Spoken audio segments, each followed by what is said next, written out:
क्या आप जानते हैं कि रामायण सीरियल बनाने में स्वर्गीय विजू पटनायक साहब बिजू पटनायक यानी कि ex chief minister of Odisha का बहुत बड़ा हाथ रहा है।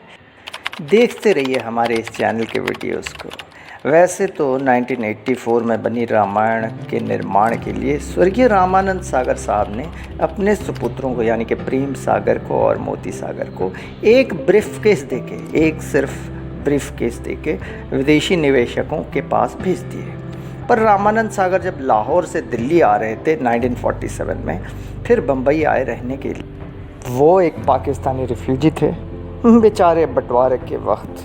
हालांकि वो पाकिस्तान भी तो हिंदुस्तान का हिस्सा था ना जनाब, लेकिन नया हिंदुस्तान बन रहा था और बंटवारे के वक्त वो जब हिंदुस्तान वापस अपने वतन आ रहे थे तो अचानक 1947 अक्टूबर 27 को श्रीनगर में यानी कि जम्मू और कश्मीर में जिहादियों ने पाकिस्तानी आर्मी की सहायता से अचानक ज़ोरदार आक्रमण किया।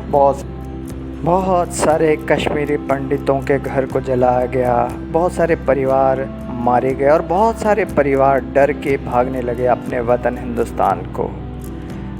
रामानंद सागर भी भाग रहे थे अपनी जान बचा के अपने परिवार के 13 सदस्यों को लेकर के। 1947 को जब वो श्रीनगर एयरपोर्ट पहुंचे तब अचानक बिजू पटनायक साहब the great pilot then went to Srinagar for the duty. Dakota DC-3 plane Biju Patnaik साहब चला रहे थे।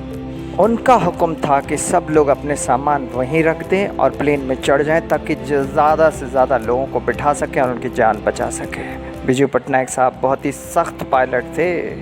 उनकी नज़र अचानक एक ट्रंक पर पड़ी। सब लोगों ने कहा ये क्या है, तो उन्होंने पूछा रामानंद सागर से कि ये ट्रंक भाई क्यों लेके जा रहे हो। रामानंद सागर ने कहा नहीं साहब, ये ट्रंक मैं लेके जाऊंगा, इसमें मेरी जान है। तो बिजू पटनायक साहब ने कहा सब लोगों की जान की पड़ी है और तुम अपने ट्रंक के चक्कर में पड़े हुए। नहीं, ये ट्रंक नहीं ले जा सकते। क्या है इसके अंदर, तुम्हारी जान क्या है, इसके अंदर कौन सी जान है, दिखाओ। तो दिखाया तो आंसू भरी आंखों से बिजू पटनायक की आंखों को देखते हुए रामानंद सागर ने रोते हुए कहा कि हे बिजू पटनायक साहब, हे पायलट साहब, मेरा ये निवेदन है कि कृपया इस ट्रंक को ले जाने दीजिए, क्योंकि इसके अंदर मेरा वो अधूरा उपन्यास है जिसका नाम है वो इंसान मर गया। और यदि मैं यहाँ इसे छोड़ दूँ तो पाकिस्तानियों के हाथ ये बेहतरीन कला लग जाएगी जो मैंने प्रस्तुत की है। यदि आप इजाज़त दें बिजू पटनायक साहब तो हम इसको हिंदुस्तान में पब्लिश करेंगे और हिंदुस्तानियों का मनोरंजन करेंगे। इस खूबसूरत फ़न को मैं यहाँ छोड़ के नहीं जा सकता हूँ, कृपया इसे जाने दीजिए मेरे साथ। बिजू पटनायक भावुक हो गए और आनंद से गदगद हो उठे और सैल्यूट किया उन्होंने रामानंद सागर को। कहा कि पापा जी, आप जैसे फ़नकार को परिवार समेत और आपके इस खूबसूरत फ़न के समेत अपने वतन हम ले जाएंगे। आलिंगन हमारे देश को आप जैसे कलाकार की आवश्यकता है, जबकि अब तो इसकी शुरुआत है भारतवर्ष की।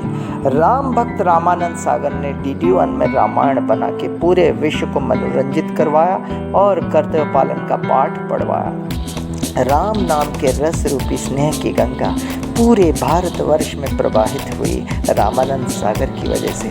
रामकृष्ण भक्त को तरक्की के रास्ते में जाते वक्त कोई नहीं रोक सकता, कामयाबी को तो उसे चूमना ही है।